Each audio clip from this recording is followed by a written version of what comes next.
21 августа прошел заключительный этап конкурса на звание «Лучший по профессии» среди работников Управления надзорной деятельности МЧС. В конкурсе принимали участие инспекторы и дознаватели, всего 22 человека.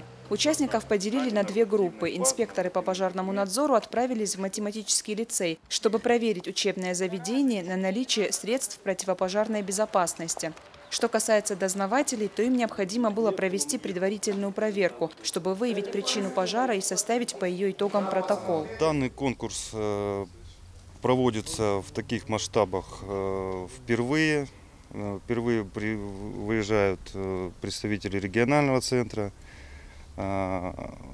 Задача данного конкурса – улучшить знания, закрепить их, и чтобы в дальнейшем государственные инспектора по пожарному надзору более качественно проводили плановые и неплановые мероприятия по надзору. По итогам конкурса лучшим среди инспекторов по пожарному надзору стал Заурбек Кадиев, а среди дознавателей – Аслан Байматов. В сентябре они примут участие в следующем этапе конкурса, который пройдет в региональном центре МЧС в Пятигорске.